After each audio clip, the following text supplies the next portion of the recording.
Hello, and welcome to another episode of Profiles of Endurance. I'm Father Scott Vanderveer. One of the delights of being the pastor of St. Patrick's in Ravenna is our vibrant pastoral council. And for several years, that was led by a young, dynamic father of two, Allan King. 2 years ago, while he was working in industrial environmental compliance, while on the job one day, he was electrocuted. The injuries he endured are beyond belief, and he'll tell us all about those. But one of the worst things was suffering worse than third-degree burns over 25% of his body. I never knew before walking with Allan through this that you could have burns worse than third degree, and yet he did.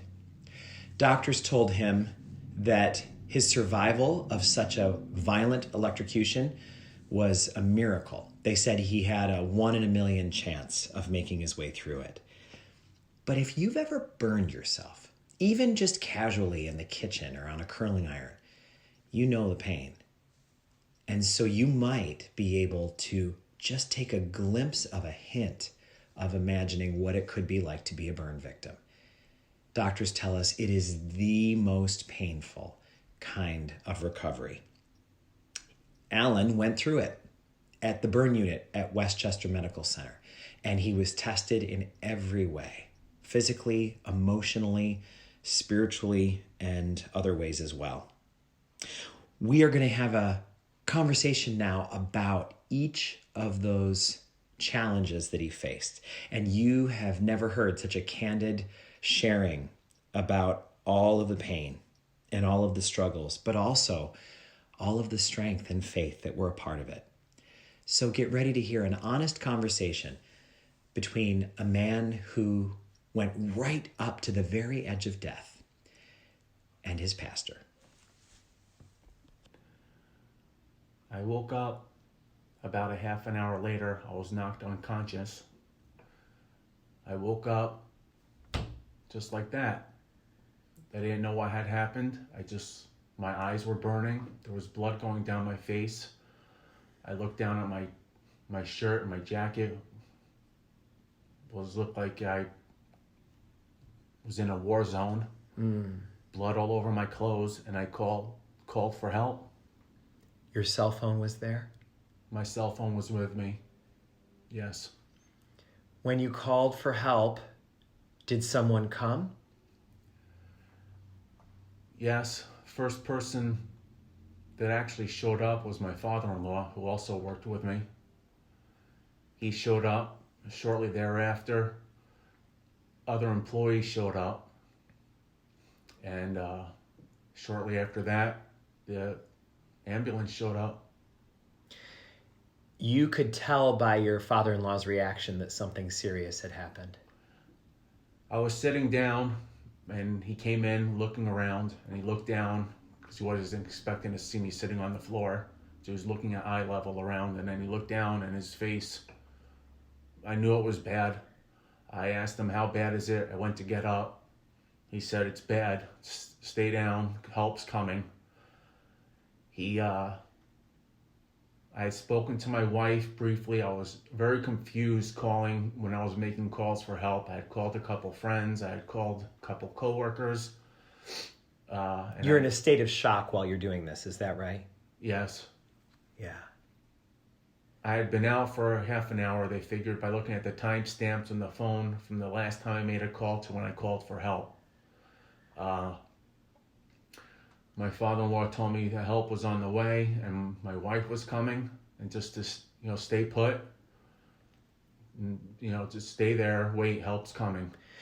When your wife got the call from you, did she know what had happened? Did she figure it out and put it together, or how did she get informed? She heard from me, was on her way. She didn't think it was as bad as it was. She thought I just banged my head or something. I told her I thought I needed stitches because I was bleeding. That's all I knew at the time. I thought I needed stitches. I woke up, the blood was coming down like I said, in my eyes, and all I had no idea what happened. I was so confused. I just remember saying, I need stitches, and all everybody thought at first was that I bumped my head somehow. The ambulance took you to our local trauma hospital here, which is Albany Medical Center. What did they do for you at Albany Medical Center? So when they brought me to Albany Med, I was either in and out. I don't really remember a lot of it. I remember my wife telling me what they did mostly. They turned out it was worse than just a bump on my head. They had put me in a neck brace on the way there, and they discovered that I had burns, and they weren't sure what kind of burns they were, so they decontaminated my body in case there was hazardous material on it before they were ready to send me to Westchester. Westchester is where there's a burn unit. How did you get from Albany Medical Center to Westchester? Again, I wasn't awake for it. Don't remember much of it. They airlifted me through a helicopter. They took me from Albany Med and they airlifted me to Westchester. My wife, my family, my parents, siblings, my wife, I let them all know. They were all en route.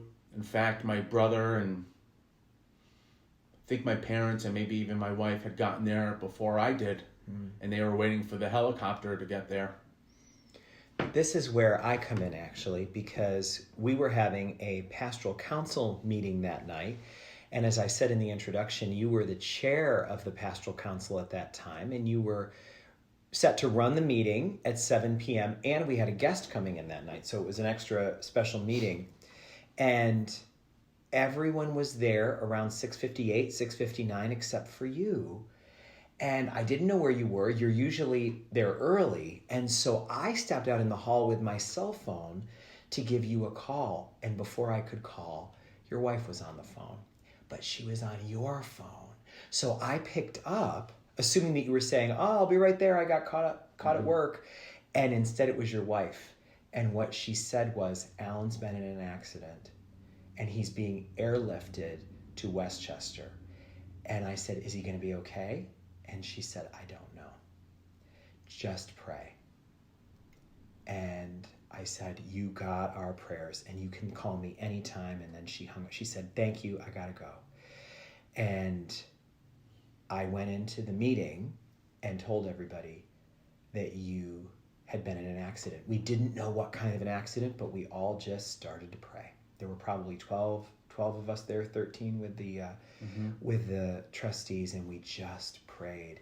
And it was an especially dramatic scene because, as you remember, 1 year to the day after the accident, 1 year previously, there was a terrible loss here of an 18-year-old in our parish who was cherished, who died in a car accident. And his mother was also a member of the council, and we were preparing to strengthen her and pray for him and strengthen her family. And your accident just hit us like a tsunami. So it's remarkable how many people in the parish were immediately connected to that.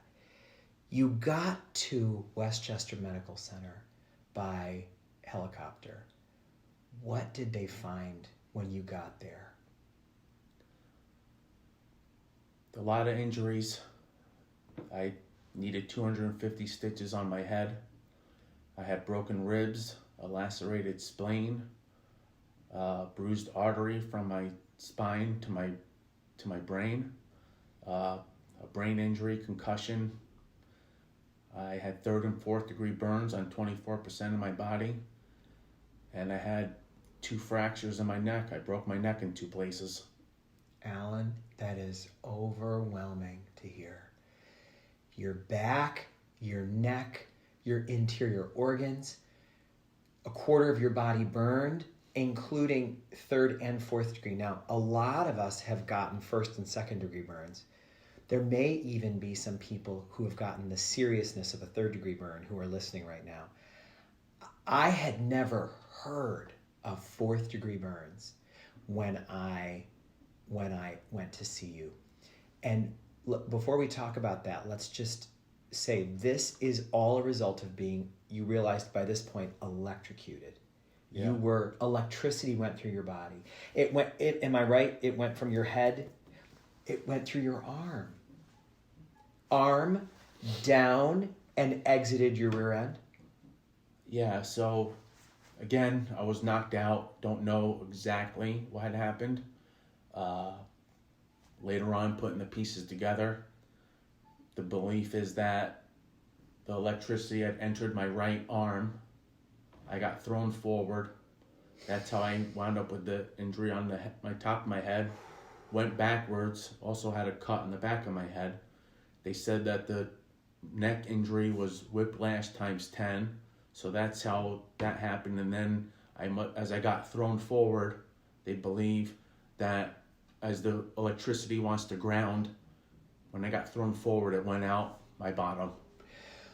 What does it mean to have a 4th degree burn? Most of us have never heard of that. What's a 4th degree burn? I had never heard of it either. Just like you, I thought that 3rd degree was the worst. And they told me you have 3rd and 4th degree burns. I remember Michelle telling me, and I was like disbelief. I never had heard of it, but I knew it was bad because it hurt. So did you, in the first couple of days, were you told what your injuries were, or did it take time? It took time. The first couple days I had a breather. And again, I was in and out, don't really remember much. Come to a couple days later. In fact, my wife was very worried, scared that because my kids were coming to see me for the first time, that she didn't want them seeing me with the breather. Luckily, that had come out before my kids seen me that weekend.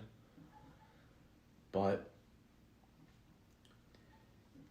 did anybody give you any idea of how close you came to dying?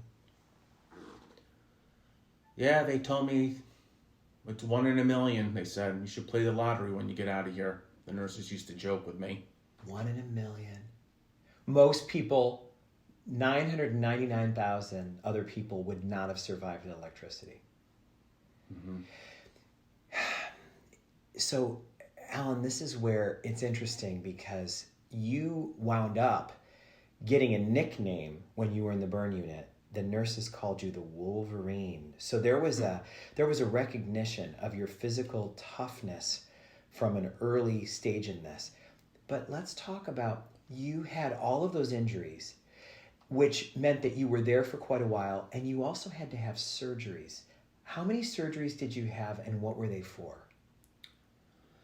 I had 2 surgeries, which were for the burns, skin grafts. And the first surgery was mostly the skin grafts, and a couple of the 4th degree burns they can't do skin grafts on, so they actually cut those out and sewed them closed. And that was on a Friday. The following Monday, they did another surgery, and which is a follow-up, which is when they put all the clips to hold all the skin grafts in place. It's even worse than it sounds, I imagine, to go through. It's after visiting you in the burn unit, the suffering there is excruciating. What of the injuries that you had, of the surgeries that you had, what was the hardest thing to endure? The burn changes. It was, in a word, excruciating. What do you mean when you say a burn change? So before they do surgery, they need to let a lot of the skin, I guess, come off. They would clean me. So a burn change is basically bandages on my burn areas. And twice a day, morning and night, they would come in, they'd ask Michelle to leave, and they would basically take the bandages off of me. It sounds doesn't sound that bad, but it felt like my skin was being peeled off of me. Because the bandages were actually, they were sticking. They were sticking. And the skin was weeping. Right. Oh. Drainage, a lot. I had a wound vac on me for a lot of the drainage.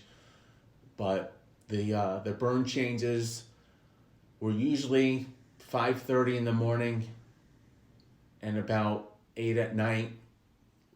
Every 12 hours or every 8 to 12 hours. Right before they would come in, a couple hours beforehand, I would start getting very anxious, nervous, scared because it was the worst part of the day. Then they would come in. Again, they would ask my wife to leave. Took about 20 minutes. Felt like 20 hours. They would have me lean over, do one side. While they're doing that, there was a nurse or an aide helping change the linens. They would roll the linens up halfway into the middle of the mattress.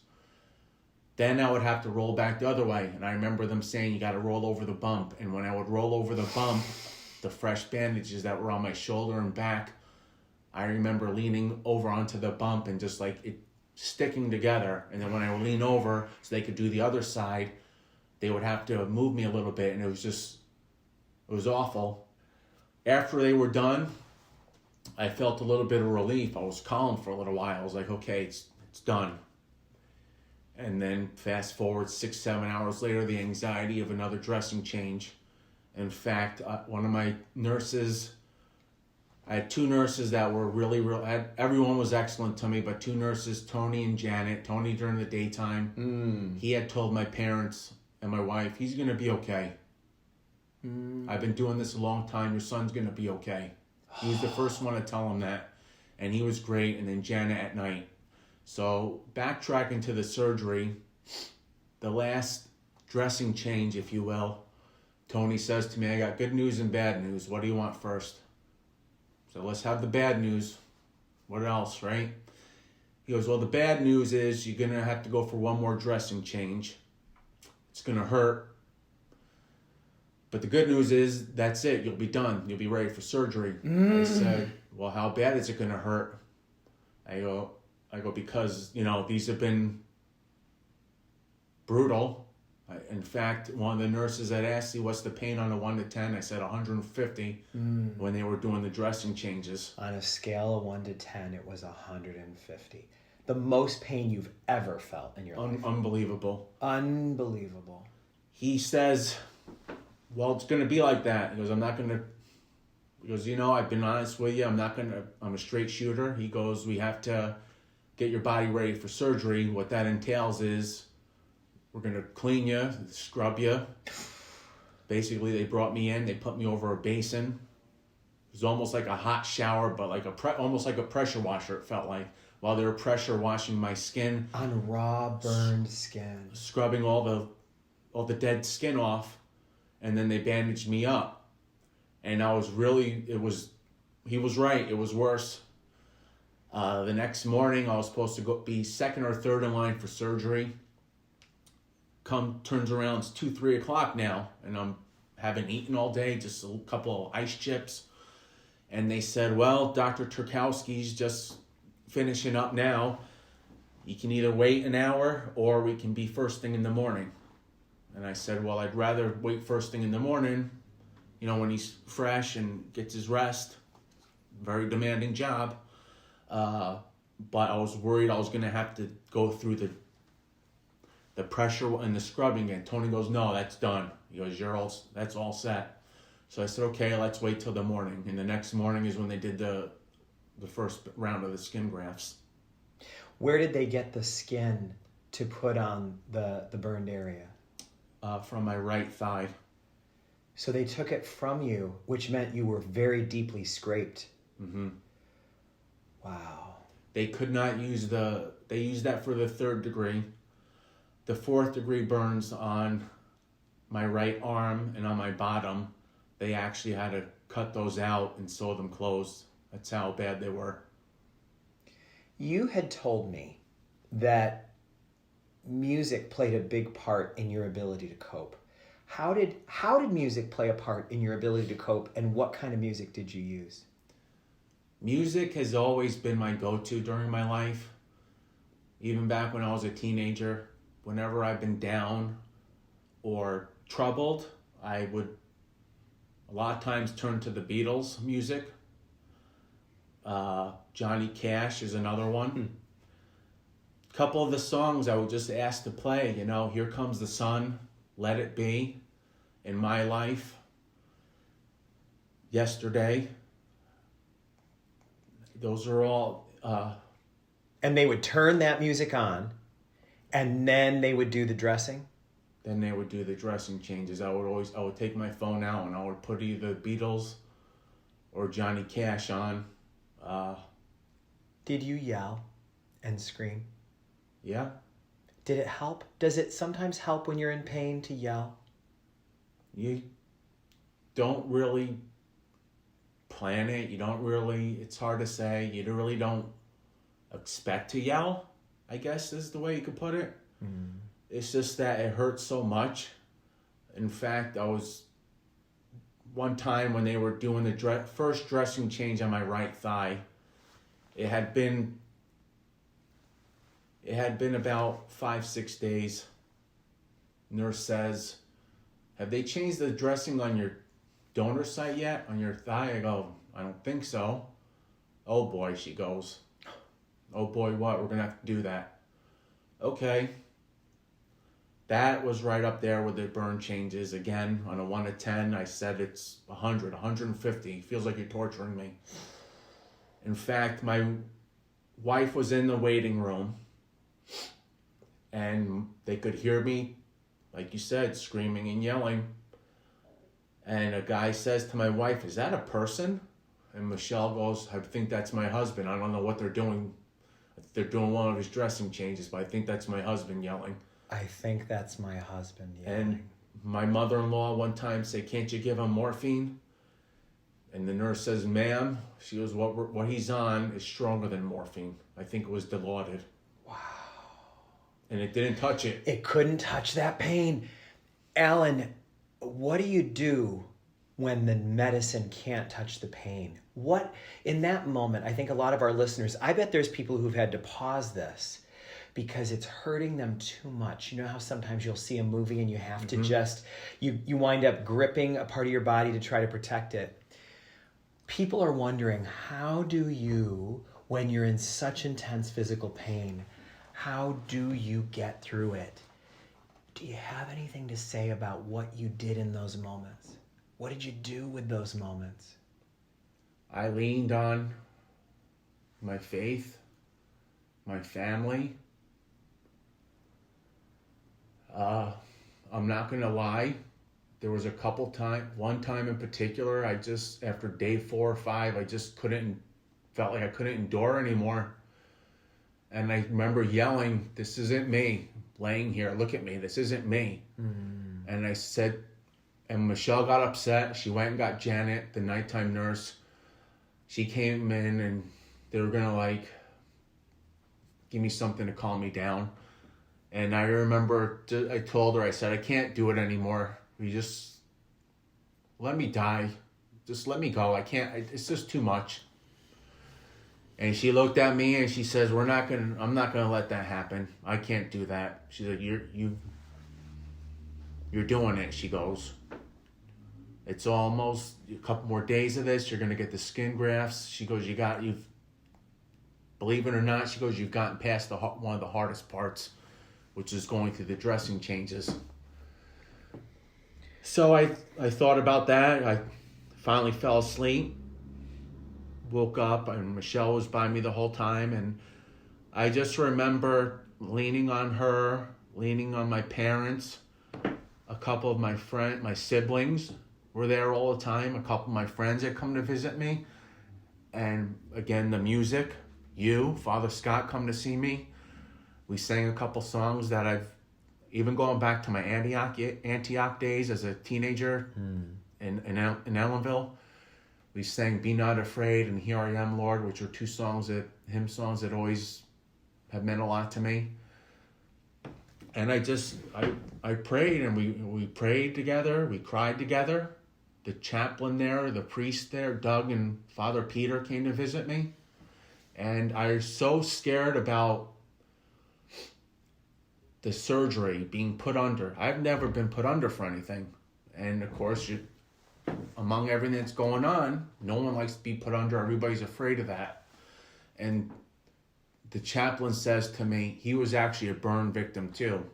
The chaplain had been a burn victim. As a child. Mm-hmm. So he understood in a way that was so much deeper than anybody else. And he told me, we walk by faith, not by fear. And I kept saying that to myself, and I kept saying something that Father Scott actually has in his office. And it says, God doesn't give us what we can handle. God helps us handle what we were given. Yeah. And I tried remembering those two things, and the other phrase, this is the hand I've been dealt. I intend to play it. I got no choice. I got to play it. I've been dealt a bad hand, but I got to play it. So moving. I think our listeners are feeling gratitude for the gift that you're giving us, because it's so much wisdom and it's so raw, and it involves you sharing such deep pain. We are so grateful. And there's more depth here, because I want to talk about your wife for a minute, your wife, Michelle, because I spent quite a bit of time with her during those early days, talking on the phone, visiting you at the burn unit. And there were times that she and I were alone. And I remember one time going to the cafeteria with her. The nurses were doing something and needed us to leave. And we went down to the cafeteria, and I said, she had been there day and night. And we were having a very deep talk about what her deep worries were. And I know one of the things we talked a lot about were your kids, two teenagers who we really were worried how it would have a long-term impact on them. But one of the things I said to her was, you are here day and night. This is so hard. I admire you so much. And what she said to me, I will never forget. She said, no one has to thank me. I signed up for this. On the day I married Allan, this is what I signed up for. I don't need to be thanked. This comes with the job. And I feel like I learned so much about commitment that day. And people here know that. Those who go to St. Mary's and St. Patrick's might remember I talked about that in a homily one time. It's just such a story of commitment. What have you learned about commitment through this experience? Well, to add on to what you just said about Michelle, I remember my brother Dion, saying to my other siblings, if you want to know what commitment is and being in love is, he said, just look at Michelle. And we always hear the phrase as someone being described as a rock. And she was the rock, not only for me, but for the kids, my parents, my siblings, my in-laws. There's a picture my mom took, as you said, about her being there day and night. And I don't know how far into this was, but my mom had taken a picture, and I'm laying there in the bed, and she's leaning over me like asleep, but sitting in her chair holding my hand. And you could tell like she had been through a lot, but she was still there. And then there was another photo of her holding my hand, and my swollen hand with all the black soot and remnants of the electricity or whatever on my hands. And those two things stick with me. Yeah, if you want commitment, that's the best way to put it. She was my rock and committed to being there for me and making, like I said, not only me, but everyone else, my family. She would, even when the nights that my siblings or parents didn't stay over, she would send a group text and get everybody updates during the course of the daytime, during the nighttime, any changes, she always let everybody know. She dealt with the doctors. She dealt with all the phone calls, all the insurance. You have no idea the amount of stuff that's going on. Life still goes on outside of the hospital. The bills are still coming in. The phone calls. That doesn't stop. And she's a kindergarten teacher, and the school year is going on. And she managed all that. Her friends as well, Lindsay and Sheila, I remember, were there supporting her. Both parishes. We used to kid around later on saying that the best part of the day was when the mail came. Why was that? We had gotten cards, letters, Post-it notes, anything, you name it. Not just from St. Patrick's, the parish I go to, but from St. Mary's in Coxsackie. People I've never even met before sending me letters and cards. We're thinking of you, we're praying for you. And it was so touching, and it was what I needed every day, to know that people care. People that don't even know me care about me. My friends, the parishioners, the people I work with and see in town, they care. They did so much for us. They did a meal train. We didn't have to worry about food for a month. I came home and there was so much food. I remember Mrs. Sanders took like a Subway order for us one night. I text Michelle, what kind of subs does everybody like? And she brought Subway over, and that every night, parishioners or coworkers from Michelle or myself or friends brought us food. We run out of places to put it. We had so much food. It was incredible. It strikes me that everybody, when there's a tragedy, when there's a shock and a trauma, people say, we want to do something to help. We want to do something to help. And they feel sometimes like what they're doing doesn't help. What does a card do? Or what does getting Subway do? It sounds like what you're saying is it makes a big difference. If you've got a chance to send a card, send it. It makes a big difference. Exactly. The phrase, it's the thought that counts, that rings true. For someone like myself that was in there, the thought was huge for me, that people were thinking of me. Again, people I don't even know from St. Mary's wrote me these letters. I saved every one of them. I have a bag at my house full. I have prayer cards from Father Scott. I have letters from people I don't even know that, we're thinking of you. We're praying for you. And I just remember even Michelle, that every day that not only uplifted me, but her too. And then one time, even Michelle's kindergarten class, all the kids made me cards.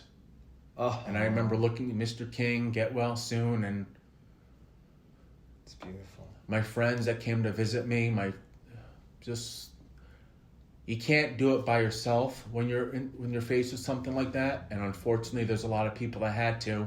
I always try to remain cognizant of that there was people in there that had it worse than me. There were burns that were worse than yours there?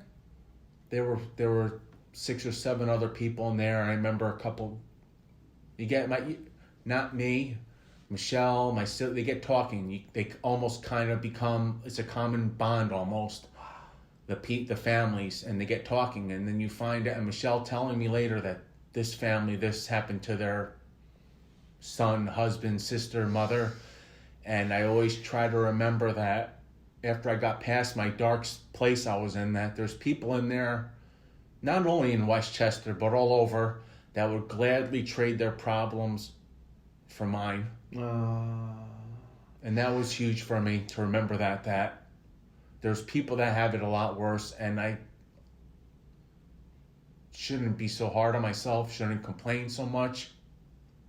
Let's pause there for a second, because I feel like the listeners could really digest the wisdom of that. That's powerful. I remember an author one time saying, it's not true that the worst is behind us. You don't always know that that's true. Right now in COVID-19, some of us are saying, well, maybe the worst is behind us. We can't know that. But what we can know is it could always be worse.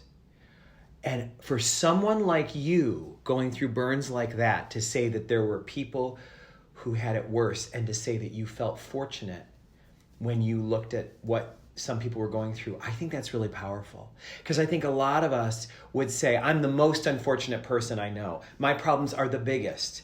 And for you to say that there were other people who would have traded their problems for yours, that's powerful. I felt that way at one point, that why did this happen? What did I do to deserve this? I feel like everybody that's in a really bad spot goes through that. But coming out of it, out of that dark place, is when you begin to, for me anyway, be aware that there's people that have it worse. There's people that burns on their whole body. There's people that have a broken neck, but they're paralyzed. There's people that have a brain injury and they can't function anymore.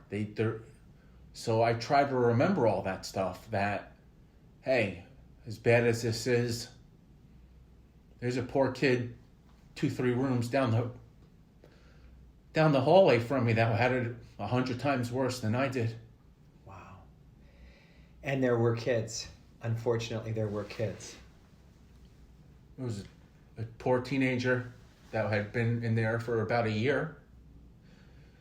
And he passed away after almost 100 surgeries right before I got in there.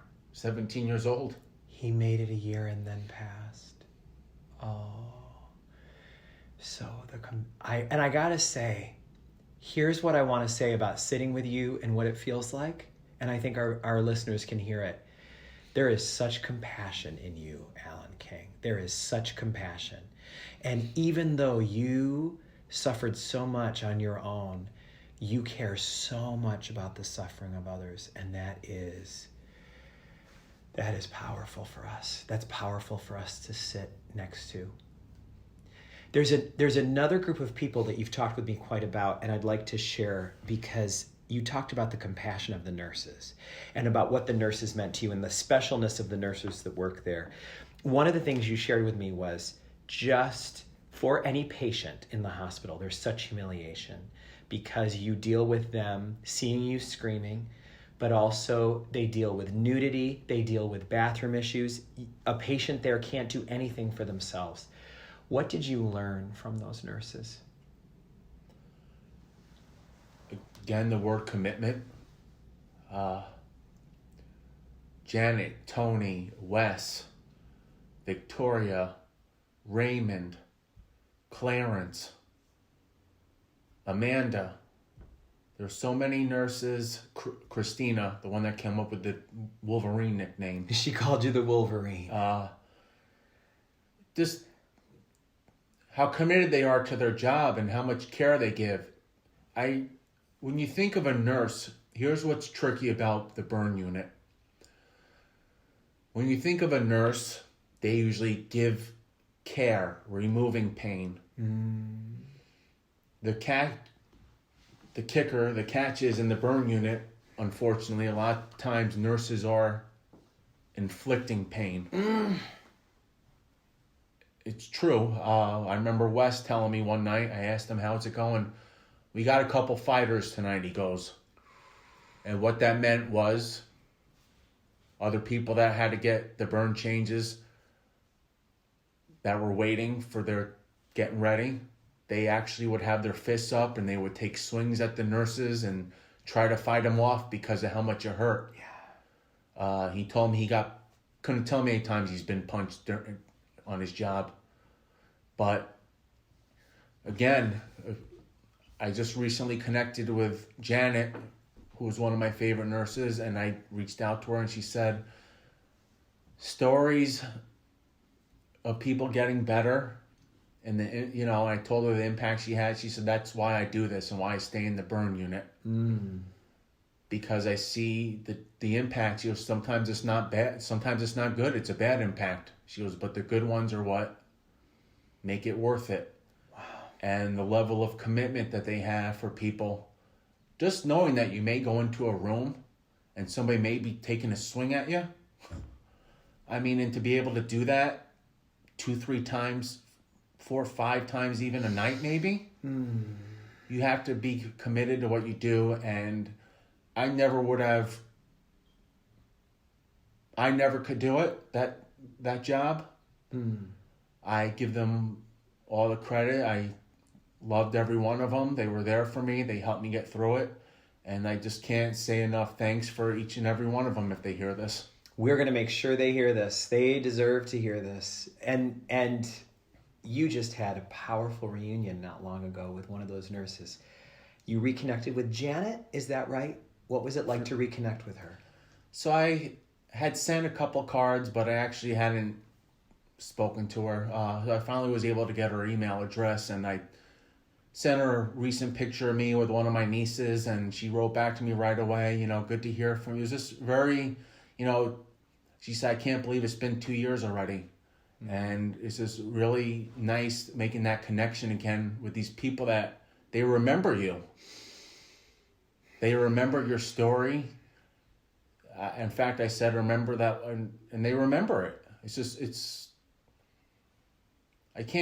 hard to describe, but they truly care, and each person is unique to them, and they give each person the care they need. I mean, not just physically, they would listen to me. I would talk sports or talk about music, things that I like, things I was going to do when I get out of here with them. Well, I got to say this too, though. You don't forget a Wolverine, and you survived a lot in there. And I know you made an impact on them because I got to see it firsthand. How many days were you in the burn unit? 3 weeks. The day you got out, what was that like? What did you do? So the day I got out, they said, well, you're going to go home today. We got a wheelchair waiting for you. I said, no wheelchair. I said, I'm walking out of here. I said to him, I had to learn how to walk again after being flat. Want to backtrack for a second. When they cut the burns out on my bottom, I had to lay stagnant for 8 days. Couldn't sit up, couldn't lean up. I was truly flat on my back for 8 days. And I would come in, like you said, the bathroom issues. So embarrassing. And I remember apologizing to the nurses, saying, I'm sorry you have to do this. I'm so embarrassed. And they said, don't, everybody goes, right? We go every day. Don't worry about it. I'd have to go stiff as a board, they would say, and they would turn me, put a bedpan. I remember saying to myself, oh, I'll just hold it till I get out of here. Because it was bad. I didn't, very, mortifying, embarrassing. So, and fast forward to when I left now. So I had to learn how to walk again after being laying down. Your muscle memory starts to fade. And they would walk me 3 feet. 3 feet began 10 feet, and then work on stairs. So anyway, I said, I'm walking out of here. I did. I walked out. Michelle took a picture of me by the fountain out there. We got in the car, and we took the long ride home on the Taconic. And we came here. We came to the church. I said, I need to thank God. I actually had what you would call a near-death experience during my second surgery. And I said, I just felt I needed to come here. And Father Scott always leaves the church open during the daytime. So even before the accident, I would come up here, and like Father Scott would say, we all come in here with baggage, and I would leave it here. After the accident, I had a lot of baggage. So I came to the church.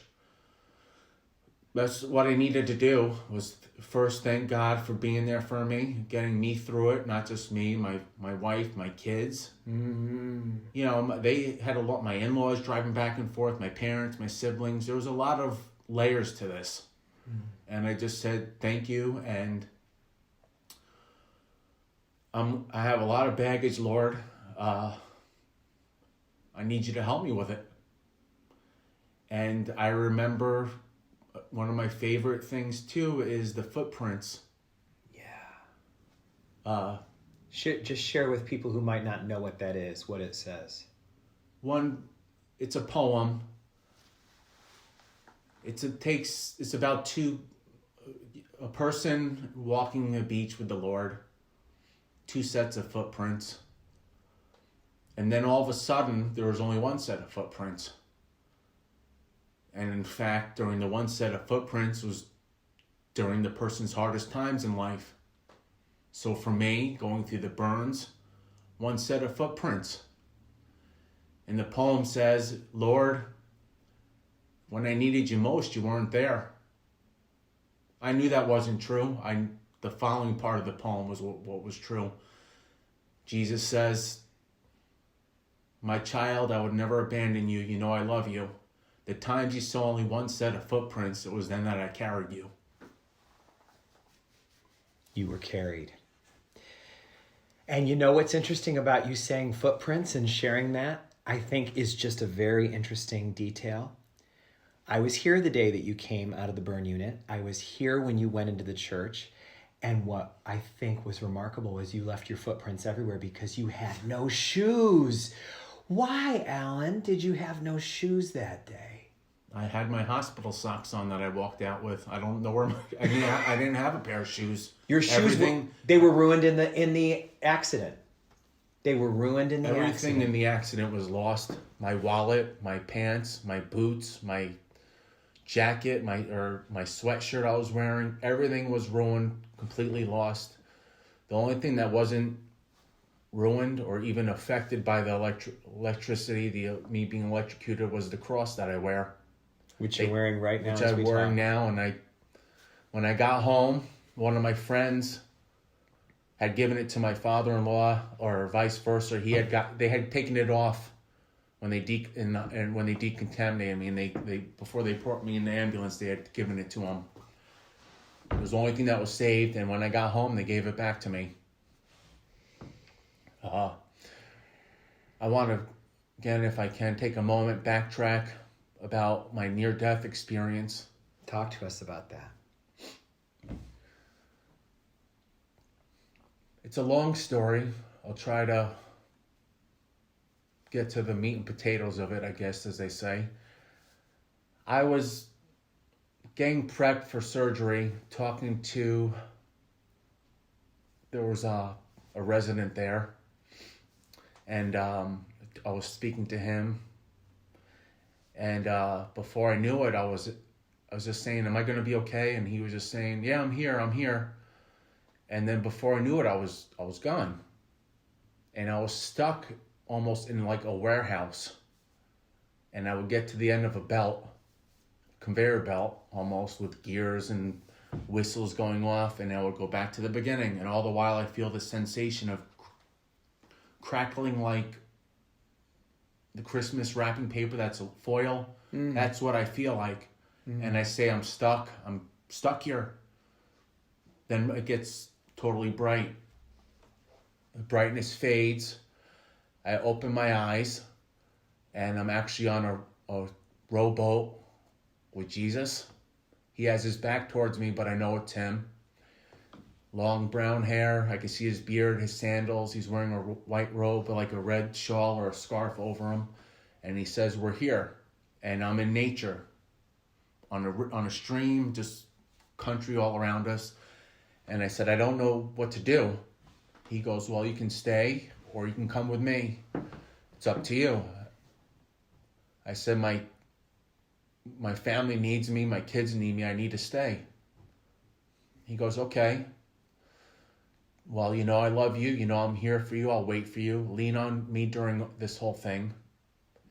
And all the while I feel embraced while I'm with him. And I'm talking to him like he's my best friend, but at the same time, I've told you before, I could feel how powerful he was. More powerful than the biggest army on the planet. But at the same time, it's like talking to my mom, my wife, and my best friend, compassionate, understanding. I said, I need to stay. He goes, okay. Lean on me. Now I feel my body basically drifting on shore. And I see him untying the rope that he had docked the boat that we were on. And he says, I love you. And I'm on the shore now physically. I feel my body there. And then it gets bright again, bright white. Close my eyes. The brightness fades. I open my eyes, and now I'm physically in the hospital room. And I'm looking around, and I go, hello? And my wife, Michelle, goes, I'm here. And I was back. And all the while, I could feel just the embrace, the love by him. And as time has gone on, and I've told this story, 3 components I realized were there. God was the light. The embrace was the Holy Spirit. And Jesus, all 3 of them, the Trinity, were there for me. And also, I wanted to just touch on, I drove myself back. Don't remember a second of it. On the day of the accident? The day of the accident. I meant to speak about this earlier. Like I had said, I was knocked out. Somehow I drove myself back for help. And I felt the presence, and I continue to feel the presence of my 2 grandmothers who aren't with us anymore. And the young person you had spoken about.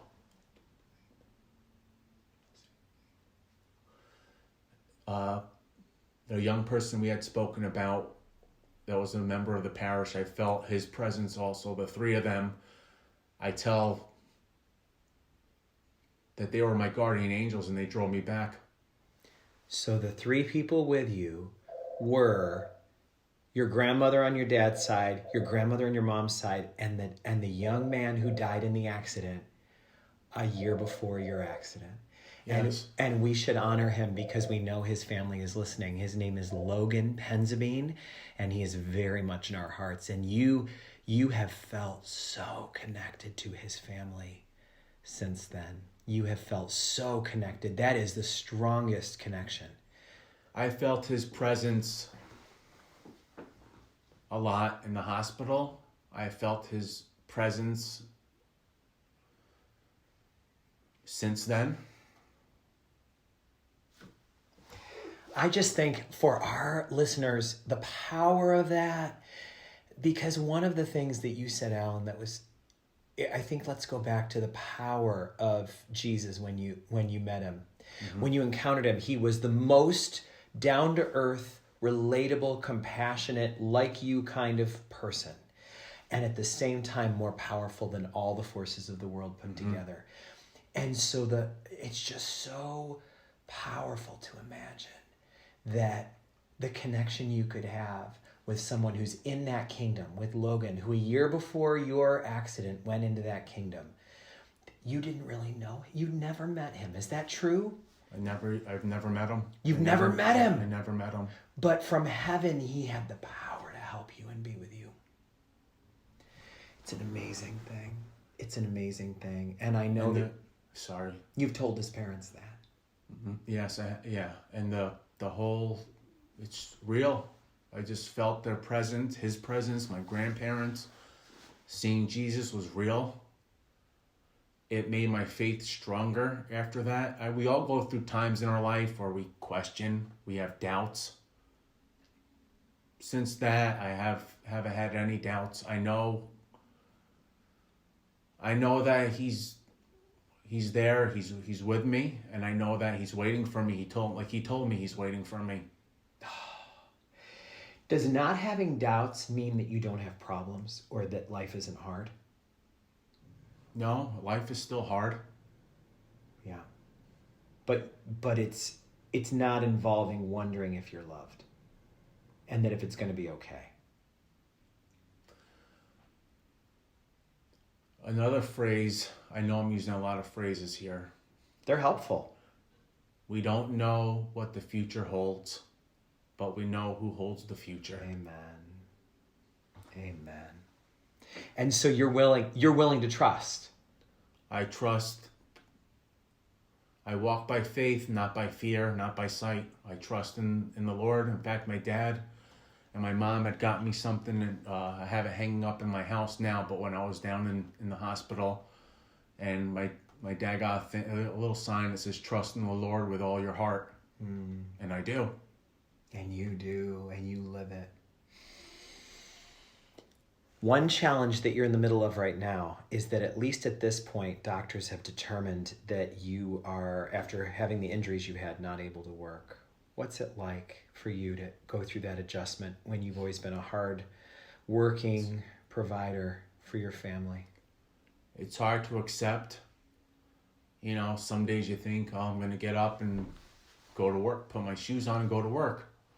Or life will be like it used to be. So the hardest part is acceptance. It's been over 2 years and I'm still working on acceptance. You know, I worked hard. I enjoyed what I did. I felt at the end of the day I made a difference. It was very rewarding to me, taking pride. Like you say, you know, supporting my family. And then all of a sudden you don't feel like I can't support my family now. And that's when, again, your faith and your family come in and support you in a lot of ways. Friends. Allan, there are people listening right now who don't know you and they don't know me. And the reason they're listening is because they were forwarded this as a link because they've been through something traumatic. Maybe they've been injured at work. Maybe they've been in an accident. Maybe something has happened and somebody said, hey, I heard this. Listen to this. If those people are laying in bed right now or sitting in a chair and they're listening, and they are, and they're at an earlier stage of this, and they're listening to you just over 2 years beyond the trauma, what encouragement could you give them who are listening right now? Again, rely on your faith, your family, and your friends. And try to remember that no matter how hard it may seem right now, that it will get easier. They say 1 day at a time. Sometimes it's 1 hour at a time, or even 1 minute at a time. You have to trust not only in the Lord, your family, but in yourself. Trust in yourself that you can overcome it. Stay strong, even when it's hard and bleak. I understand. I've been there. I know how it feels. You're not alone. You're not the only person that's felt like that. It's okay to feel like that. It's okay to be hurt and sad. It doesn't mean you're weak. Doesn't mean you're weak. A lot of people say, oh, I'm weak if I can't do it. It doesn't mean you're weak. I was at a very bad place, and I, through support, worked through it. You just have to believe in yourself that each day will get a little bit easier. It's not going to happen in the snap of a finger. It takes time. You need to be patient. And you just, in a word, you need to trust. You have to, like they say, let go and let God. And you need support. It's okay to ask for help. A lot of people don't want to ask for help for the same reason. Oh, it's okay to ask for help. There's times in our life we can't do it by ourselves, and we need help. Powerful. Even Wolverines can struggle. Even Wolverines, and that's who you are. We're now down to a couple of questions that I like to ask every single person that I interview, and these are in no particular order. A lot of people love the phrase, everything happens for a reason. And you'll often hear that said. One of the questions I'm asking everybody is, do you believe that's true? No, I don't. I don't think everything happens for a reason. I don't say, we talked about this before, let's see how much Allan King can handle. Or God will throw burns in a broken... No, accidents happen. My mom said it best, we live in a physical world. And things happen, accidents happen. I don't think everything happens for a reason. I think that there's reasons after something happens that you can make an impact. You can help other people when something happens. You can seek help. You can become closer with other people. There's reasons afterwards, if that makes sense. So I don't believe everything happens for a reason, but I believe accidents happen. But there can be good reasons later on that can happen because of what happened to you. I think this is one of those. I think you are making a reason for what you went through. You are offering it as strength to people who need it, and that is a beautiful reason to do what you're doing. Allan, another question is, a lot of people right now are so challenged by coronavirus. They're so worried about their finances. They're so afraid about their health. Anybody, you and I are the same age. We're in our 40s now. Our parents are older. We're worried for them. Yeah. We're worried for the future of our children. What kind of a world are our kids going to be raised into? A lot of people are wondering how they're going to endure how hard this is. There's not an end date for this right now. For you, after what you've been through, what do you think is the key, at least for you, in practicing the virtue of endurance? So, you said like my children. Just want to tie this together. When I was laying there, you think about your parents. You think about what's going to happen if I'm not around my kids growing up 10, 20 years from now. And you worry about them. So fast forward to now, we worry about our family, our friends, our neighbors. We have to remember, again, we don't know what the future holds, but we know who holds the future. We have to trust in God and know that, hey, it may not be tomorrow, it may not be next week, it may not be next year when we go back to normal. But at some point, we will. We have to trust in the Lord with that, and that we will come out of it. Amen. Amen. Final question, my brother. All of us are wondering what life will be like after coronavirus. Some of that we have control over, most of it we don't. What are your greatest hopes for what life will be like when we get beyond coronavirus? My greatest hope is that we learn from this, that we respect the people that are out there right now, healthcare workers, cashiers at ShopRite, Walmart, the post office. Treat people kindly.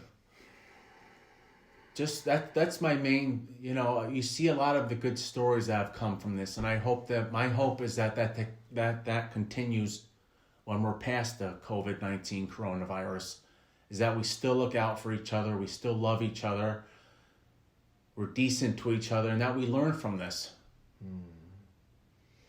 Amen. Let it be so. Let it be so. Allan King, you have given us a great gift of wisdom and of vulnerability.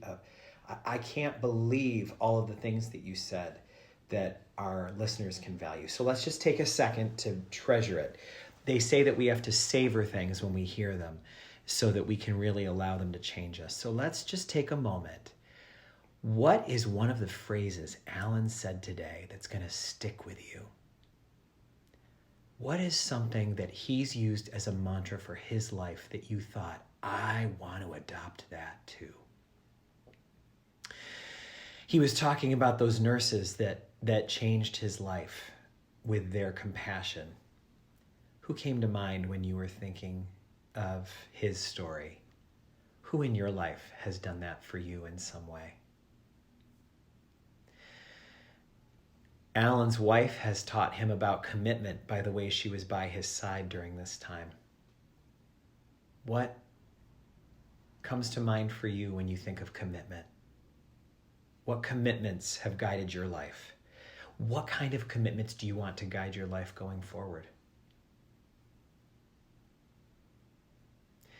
Allan said that we have no idea what the future holds, but we know who holds the future. How does that sit with you? What does it feel like to know that you don't need to have all the answers to believe that you can trust? Allan King, I close out this just thanking you from the bottom of my heart for allowing me to be part of this journey with you, for learning from you, being able to not only be your pastor, but also your student. Thank you for your time, and thank you for what you just offered us.